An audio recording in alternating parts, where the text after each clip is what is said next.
Chaque seconde vécue dans une plongée, c'est comme des minutes vécues sur Terre. C'est une reconnexion d'être dans l'eau. C'est ça qui fait qu'on se sent comme une sirène. On est un poisson, on n'est plus un humain. On a quitté l'espèce humaine. Tout est beaucoup plus puissant. Le silence est plus intense, comment dire, on est beaucoup plus loin de tout.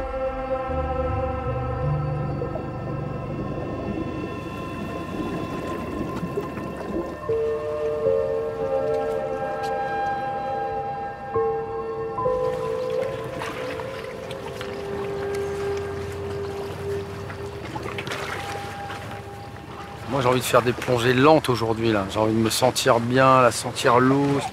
Petite longueur, une petite statique, et puis on s'imprègne de ce froid.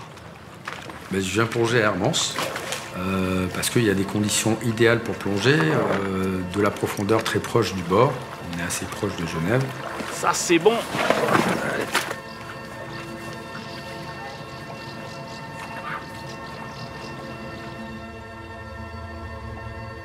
Sur une plongée de 50 mètres, un temps d'apnée moyen, ça serait environ 2 minutes, 1 minute 30. On va palmer vigoureusement jusqu'à 20 mètres. On commence à descendre. Puis, on arrive dans une phase très calme, dans laquelle on va amorcer ce qu'on appelle la chute libre.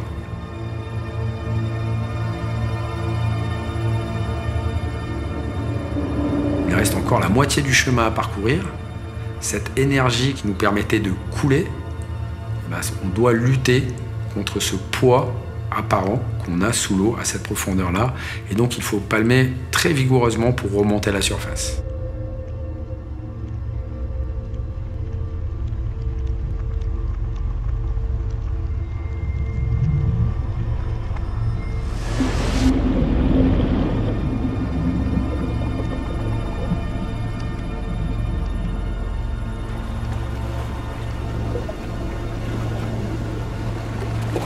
Quand je sors de la plongée, pendant des heures, je suis dans un état vraiment extrêmement calme et apaisé, avec même, je dirais presque une petite touche d'euphorie, vraiment de bonheur à avoir eu un moment incroyable sous l'eau et d'avoir partagé aussi ce moment-là avec d'autres personnes, d'autres apnéistes, parce qu'il y a d'autres apnéistes avec moi.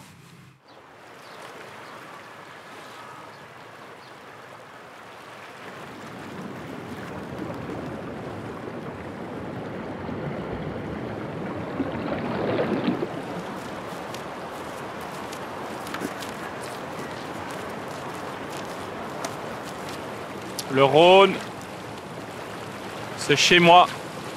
Non, le Rhône, c'est une pratique que je fais depuis, je sais pas, j'arrive même pas à compter, mais des dizaines d'années.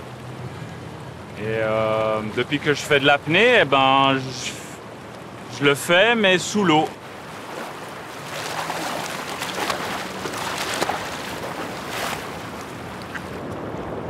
Deux, 3 fois dans la semaine, je viens et je fais essentiellement de la nage. Je nage à contre-courant ou alors dans le courant, mais sur justement 4-5 km en me laissant aller. Et là, je fais des nages techniques, des battements de pieds, tout ce qu'il faut pour garder la forme.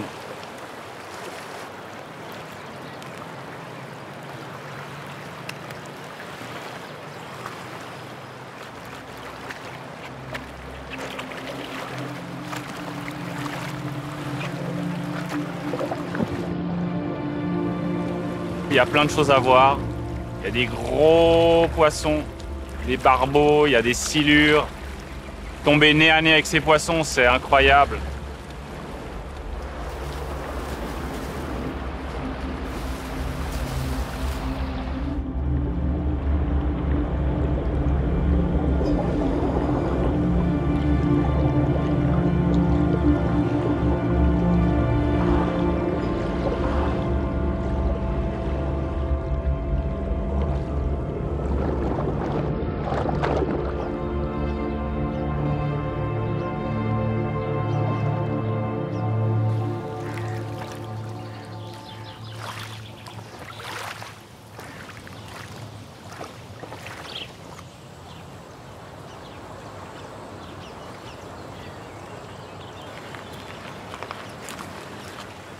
avec le lac.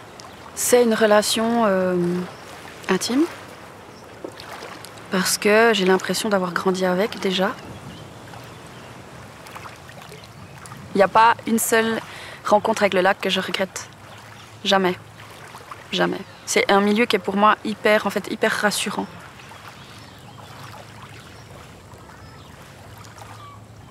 Je suis neuchâteloise, j'ai grandi ici. Du coup, c'est comme si c'était mon frère, en fait. C'est vraiment... fait partie de mon paysage, de ma vie intime.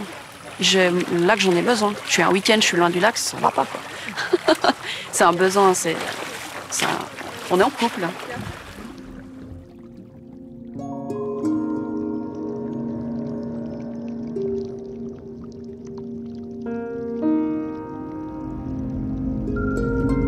Je me sens tellement atypique, avec un esprit tellement à côté de la plaque des fois sur Terre, et je me sens tellement à ma place dans l'eau. C'est ça qui est difficile en fait, c'est de rester concentré sur Terre tout le temps. On est hyper sollicité, on est hyper connecté, mais c'est peut-être pas les bonnes connexions non plus. Quand on est maman, on est hyper maman. Tout est hyper. Être hyper terrestre en fait. Du coup, j'ai décidé que j'allais être hyper aquatique pour compenser. Mais être hyper aquatique, ce que ça implique est magnifique.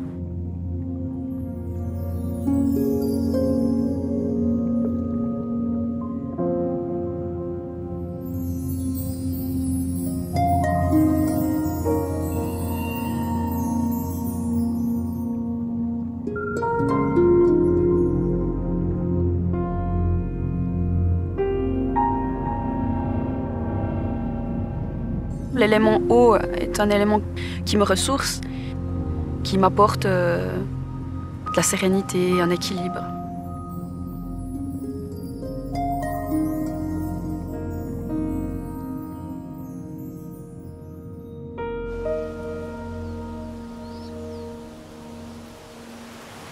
J'ai une approche très particulière avec l'eau, avec les éléments, avec la nature. Donc j'ai trouvé ça aussi dans l'apnée. Pour moi, c'est une discipline, comme le yoga, comme quelque chose qui fait partie de la vie.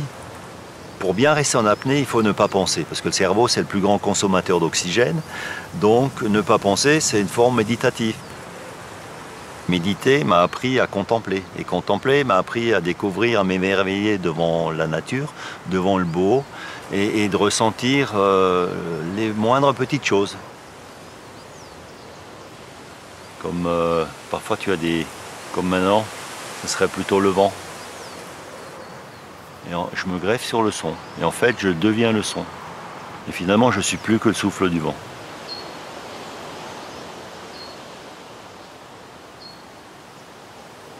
Cette identification à différentes perceptions nous emmène aussi, comme l'apnée, dans une autre dimension. Ce qui permet de se découvrir soi-même. Et ouais, c'est vraiment... Donc ça devient un mode de vie.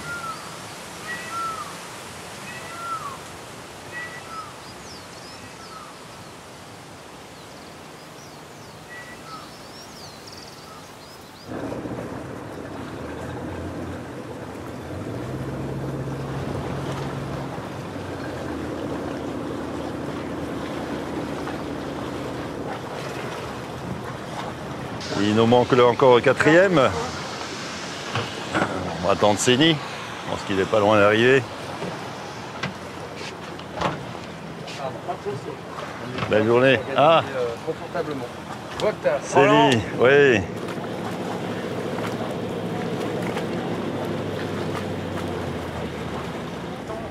Allons sur une zone où il y aura quand même 40 mètres. La bouée, le long du câble, tu connais quoi? Cette joie, et justement comme tu dis, t'es pas obligé d'aller profond. D'ailleurs, les plus belles choses, tu les vois même pratiquement sous la surface. Hein.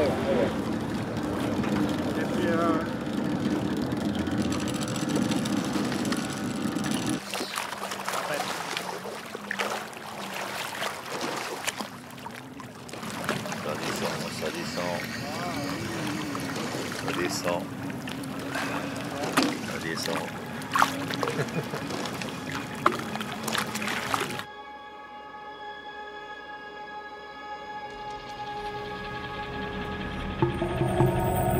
Je pense qu'il y a une volonté de dépassement de soi, en allant au-delà de ce qu'on pense être capable de faire. L'eau peut être sombre, très obscure, donc c'est aller au-delà de ses propres peurs, et donc c'est un chemin de progression personnelle.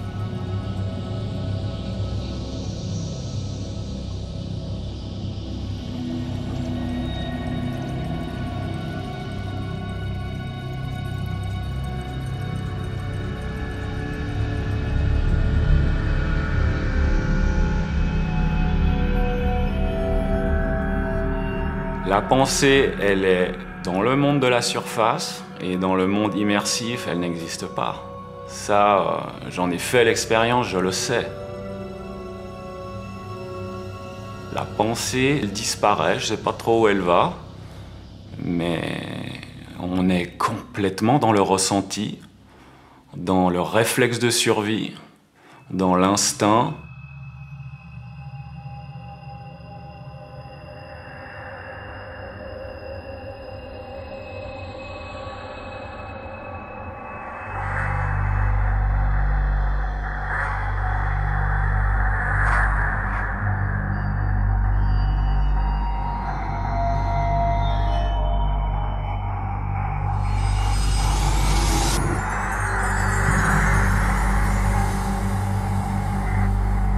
On a un potentiel incroyable. Et arrêter de respirer ne veut pas dire mourir. Le cerveau, il comprend qu'il n'y a plus d'oxygène qui arrive. Et ensuite, il fait ce qu'il a à faire. Il décide de mettre l'entier de l'organisme en mode écho. Et tu vas pouvoir sentir l'abaissement de la fréquence cardiaque. Et déjà là, tu peux te sentir bien. Et tu as déjà arrêté de respirer depuis un bon moment. Et si tu couples ça avec un état mental ultra positif, c'est la porte ouverte à un nouveau monde.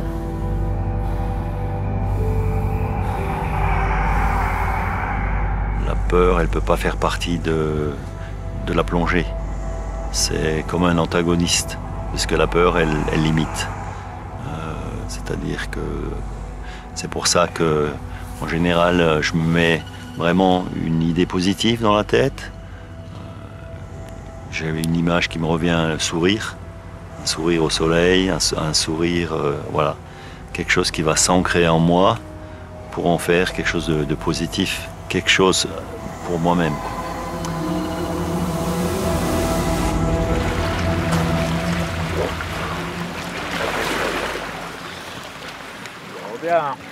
Partager un moment pareil, c'est toujours vraiment un très grand privilège, quoi. Merci à tous. Vraiment cadeau. Merci Sylvie, merci Roland.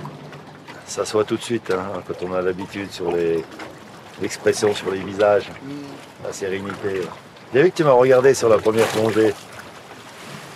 Senti tout de suite, hop, comment il est. Ah oui, ça va. Hein, c'était ça. Ouais, ouais, tout à fait, bah ouais, carrément. Je fais forcément avec attention à ça. l'habitude, hein, voilà. Ouais. Tout à fait.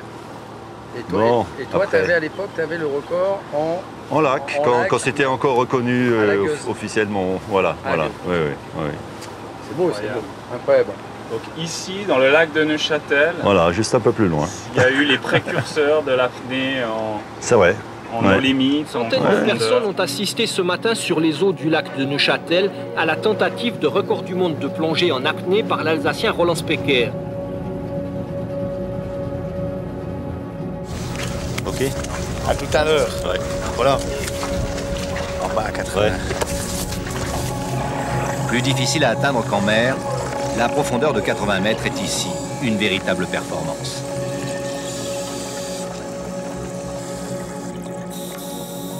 À 30 mètres, 40 mètres, on ne voit plus rien. Il faut absolument une lampe, on est dans le noir total. Donc ça amène aussi une intériorisation, un mode de préparation différent. On va tout de suite s'intérioriser un peu plus, voire même fermer les yeux pour justement accepter ça et devenir plus que le plongeur ou même l'oreille, c'est-à-dire juste être en phase avec ce qui se passe sur le moment présent. Moins 80 mètres. L'eau noire est à 4 degrés, la pression et le froid sont intenses.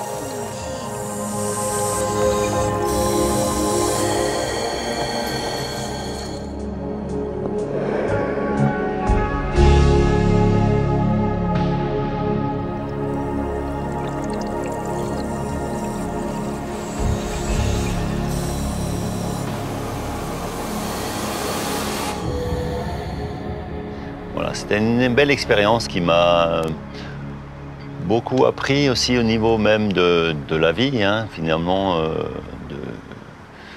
beaucoup plus de certaine sérénité, un certain recul, disons, par rapport à la vie elle-même. Qu'est-ce qui est vraiment important, qu'est-ce qui l'est moins, finalement.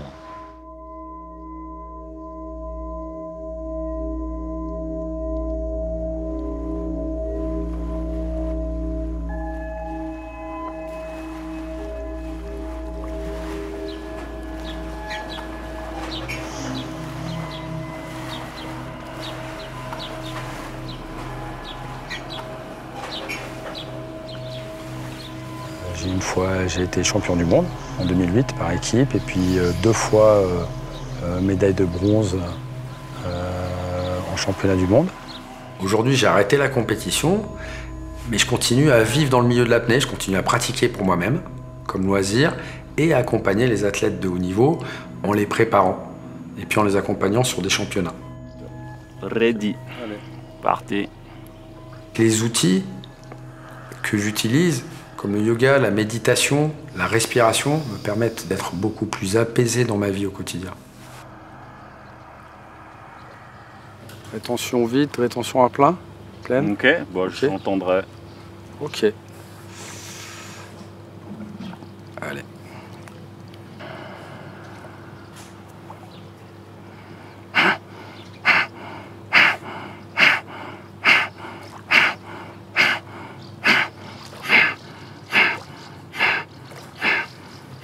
La rétention, c'est le prolongement du souffle. Donc toutes ces notions, respiration, souffle, rétention, et puis bien sûr inspiration, expiration, bien sûr, c'est d'une précision chirurgicale pour les apnéistes.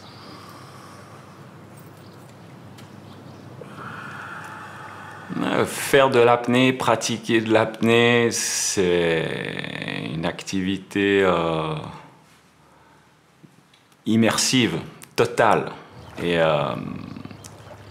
quand on n'est pas dans l'eau, sous l'eau,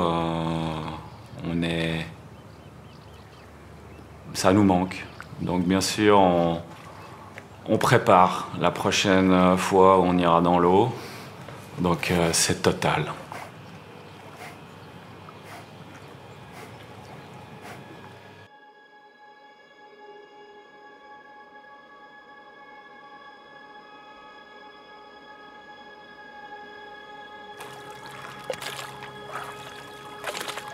« 10 secondes.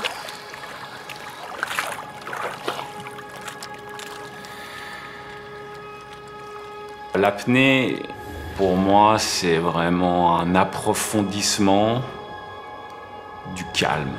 C'est le silence, la tranquillité, le néant, le noir, voire même la mort. Il y a quelque chose de très profond à voir avec toutes ces notions qui font un peu peur.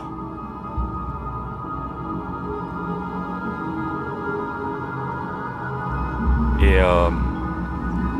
on a une conscience du danger, mais une fois qu'on l'a conscientisé, ce danger, on passe à autre chose. On va vraiment dans l'action, dans l'expérience.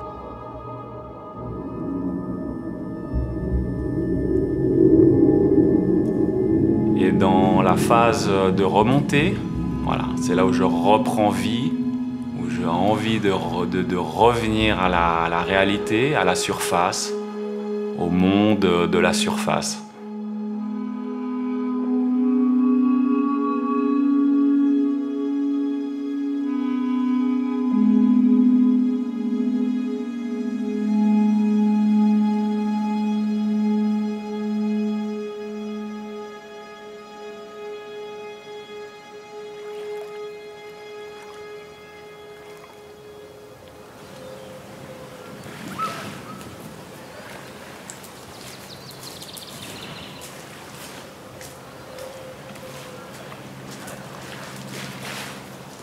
Je pense que je devais avoir 10 ans. L'exercice était de faire le bassin en entier sous l'eau. Alors c'est clair qu'au début, je pense que j'appréhendais beaucoup. Et je l'ai fait. Et au moment où je suis arrivée à l'autre bout du bassin, je sais pas qu'est-ce qui m'a pris, mais je me suis retournée et je suis partie dans l'autre sens. Et j'ai fait les 2 bassins, j'ai terminé les 2 bassins. Et je pense que ce jour-là, j'ai ressenti une révélation. J'ai touché un peu à la compétition par curiosité, pour ma culture personnelle. Puis après, les changements de vie ont fait que j'ai préféré dire moi, l'apnée, je vais la vivre autrement. Et puis, je vais m'éclater. J'ai pas besoin de plus.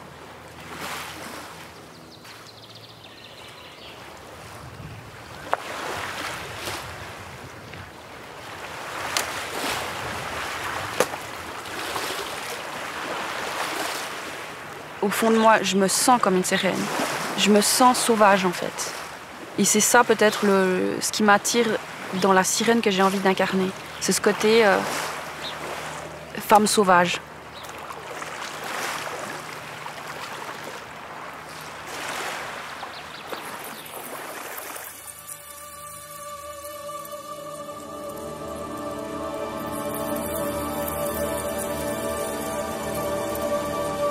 J'ai ouvert une école de sirène. Ça me permet de vraiment être aquatique. Quelque chose qui se réalise physiquement. Je me suis autorisé plus de choses sur ma vie aquatique que sur ma vie terrestre. C'est un petit peu là où je me dis... ouais, le monde est biaisé en fait. Là où c'est mon habitat, au final, je suis moins bien que là où je risque ma vie.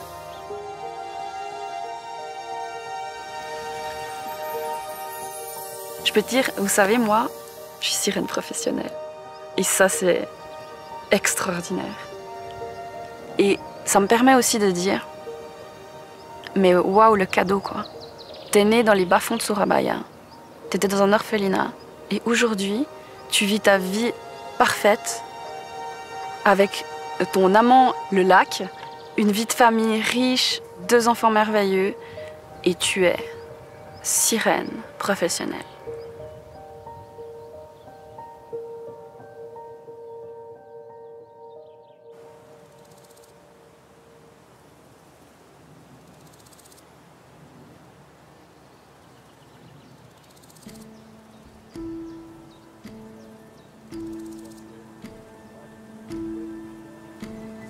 Ce matin, on est retourné plonger avec Céline. D'accord, ok.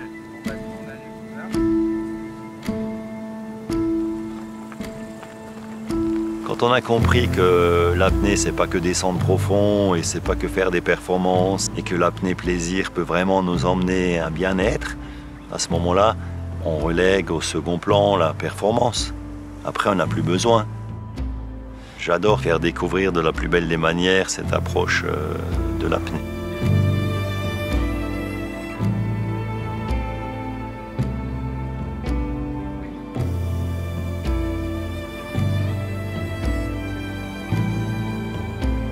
Un apnéiste, c'est quelqu'un d'assez tranquille, quoi. Et puis, il est juste après captivé, et attiré par l'eau et par l'envie de descendre dans cet élément.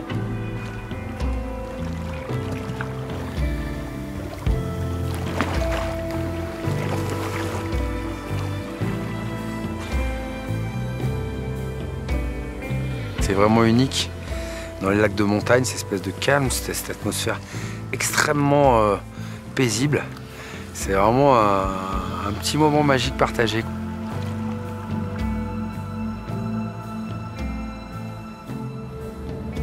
Je découvre tous les jours, à chaque fois que je plonge, je découvre une nouvelle facette des choses que j'aime voir, une nouvelle aventure. Et plus je passe de temps dans l'eau, plus j'ai l'impression d'être une meilleure terrestre.